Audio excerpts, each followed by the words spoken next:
Histoire raconte, histoire raconte, histoire raconte, histoire raconte, histoire raconte.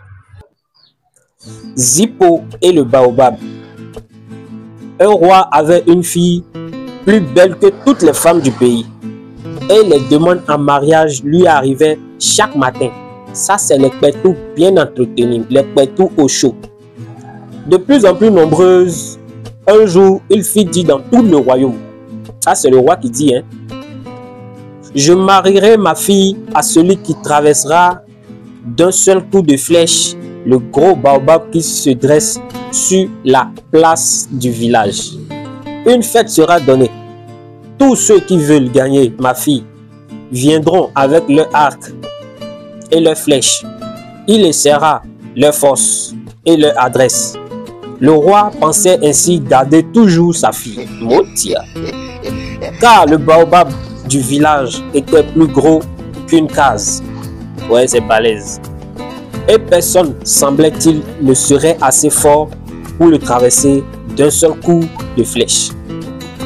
Mais Zippo avait entendu. Zippo aurait bien voulu épouser la riche et jolie fille du roi. Or, qui donc est plus malin que Zippo? Zippo s'en alla trouver un de ses amis, qui est le Pesse-Bois.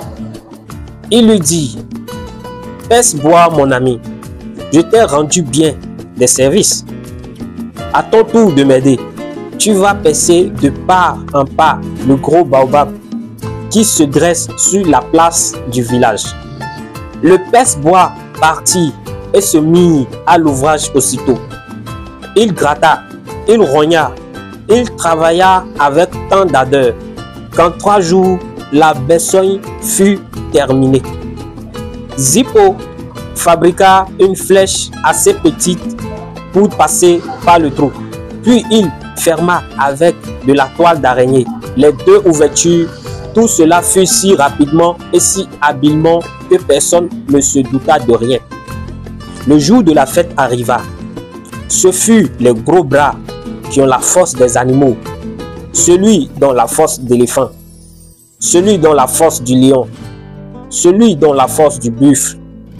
Mais le plus fort arriva tout juste à enfoncer dans l'arbre le fer de leur flèche. Furieux, ils viennent se rasseoir à leur place. Le tour de Zippo était le dernier. Notre élément, vêtu d'un large pantalon bleu, d'un veste vert à boutons dorés, coiffé d'un chefia rouge, se leva lentement, d'un air fier et important. Tout le monde éclata de rire. Comme en disaient les spectateurs, voilà Zippo qui veut se montrer fort que le lion, le buffle et l'éléphant. Zippo dédaigna les moqueries, salua humblement le roi. Il salua galamment la fille du roi. Il salua dignement les grands chefs et les notables. Puis il s'en alla à la place réservée aux tireurs. Il mit un genou en terre, visa longuement et il lâcha la flèche. La flèche partit en sifflant. Il arriva juste sur la toile d'araignée, traversa le baobab et souleva la poussière par derrière.